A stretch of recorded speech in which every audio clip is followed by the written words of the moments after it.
I would like, if I may, to take you on a strange journey. Hey guys, how you doing? Your favorite fat man, not on three wheels, but I want to talk about three wheels. Currently setting out at one of the many doctor's calls that we have to take T2 to take care of our situations and stuff like that. I think she has two today, so we're at the first one. And I thought what I'd do is talk about things since the winter time, so you may see this when snow flies, or you might see it before then, because the car show season itself is getting few and far between, and so forth and so on, and la la la la la. But what I wanted to talk about was three-wheel vehicles and my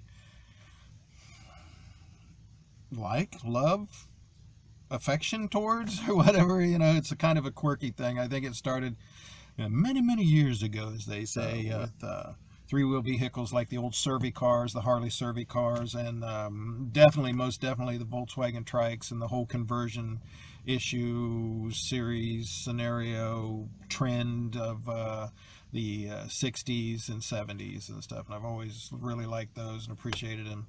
And I think that went along with the dune buggy Volkswagen thing, went through that whole thing. Still have many parts that I'm going to utilize for the Flossy Trike, if I ever get the Flossy Trike running, which hopefully is soon, which I'm probably going to need a motor for, which is a minimum of $4,000 for a new, gone through, new case, remanufactured, and whatever. And I'd like to get the motor that has, instead of the would like to get the hydraulic lifter kit put in it, so I don't have to adjust the valves every weekend like in the past. That might have been because I ran them so hard, but most likely it's what it is and the way the motors are designed. But I always like the Morgans, any of those, the early reverse trikes as they call them nowadays and stuff. So I like those. So Morgan, the Survey cars from the Harley eras and stuff, and the Hondas that they had, the Volkswagen Trikes, and of course you have the Can-Am type of series and stuff like the Reichert, and a couple of the other models and stuff where you Spiders and all those. Those are okay. But because of my spine and the way my hips and tailbone problems and degenerative arthritis and the hips and the knees and all that, setting on those type of vehicles instead of setting in a chair like in the Gopher or the Carmel, the Vanderhall, even the TRIAXE series, any of those. On the Survey cars and stuff, I can handle that because the Survey cars had sort of a semi-saddle seat type of chair that had a small back on it. A lot of those Survey cars did.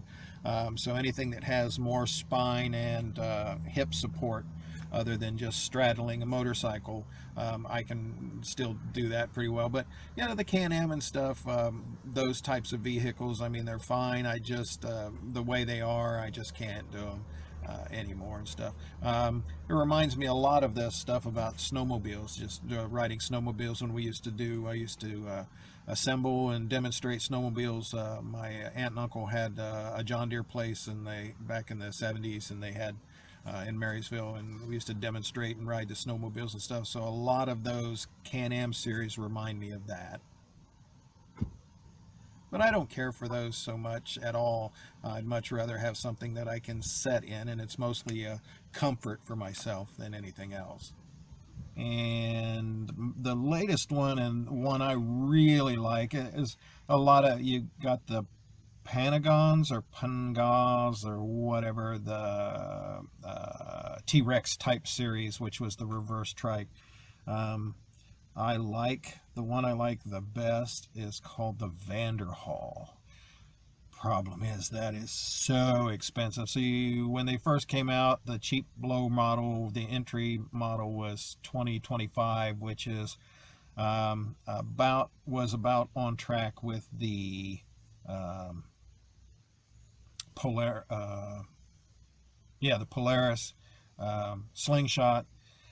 I don't care for the Slingshots, and this is why. And the reverse trikes that have single rear drive, the traction is just not. Now, if you just want to go around and do burnouts and whatever and stuff, but going into a corner and powering into a corner and then powering out of after the apex of a corner, doing any type of road rally, road course, or, you know, good hard driving, those single rear wheel models and stuff, they kick out, they slide around. Whereas the Vanderhaal front wheel drive has a Chevy 4-cylinder drivetrain, so forth and so on, General Motors, but it powers in and pulls out. So front wheel drive maintains, you don't get the rear wheel sling like on Volkswagen trikes. You've got all that weight in the back and, you know, the single wheel in the front, so you get a lot of that sling like the Porsches did, and some of the other mid to rear engine foreign cars and everything. You get that sling, so you got to kind of learn how to drive that. It has a thing.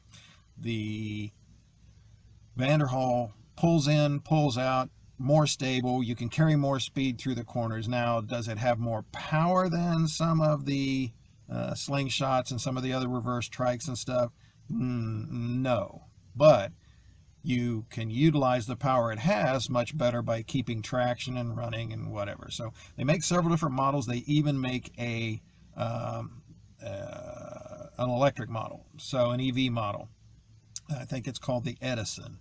So they've got several entry-level models. The one I like the best is the Carmel, and it has small opening doors, and it's a two-seater, so it has small opening doors, and it does have the roof. Now, the roof is removable, but not easily removable, but I'm thinking they're going to be changing that. So the price was $20,000 to $25,000 entry level. Those are now up for the Carmels.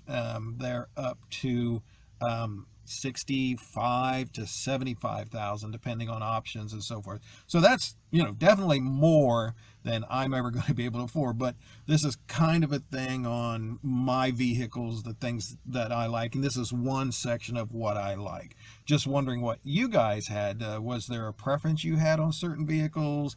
What do you think of three-wheel vehicles, likes, dislikes, and stuff?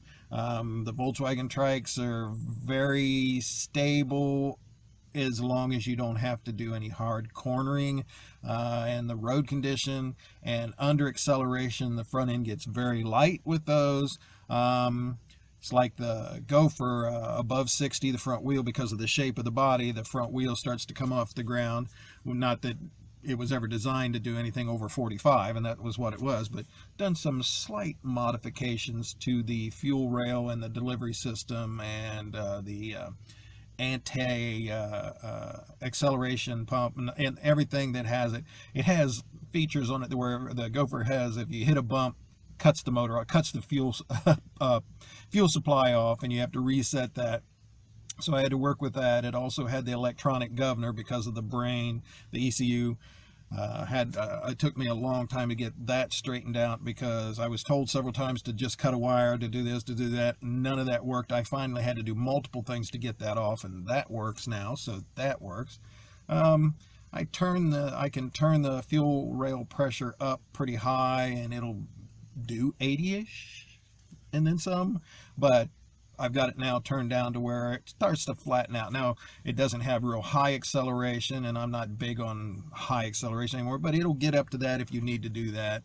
And you can pass a vehicle if a vehicle is going below 45 miles an hour in front of you, so you can pass them relatively easily and stuff. But just wanted to give you some insights into some of the things I like, show you some pictures of it that should have been going on during this, and give a little insight to it, a little information, and ask what you guys like. Do you like three-wheel vehicles? You don't like three-wheel vehicles? What kind of vehicles is one of yours? The Vanderhaals is one of mine. Is if I ever get that big payday, dreaming, I know, ever get that big payday, that would be one that I would like to get. Of course, the dream to be able to buy up a bunch of the Gophers and get a shop where I can take and refurbish a lot of them, get them running again, get them utilized and whatever, because they're, to me, much more safe than a golf cart that they use on the road nowadays, and the ATVs, and more practical for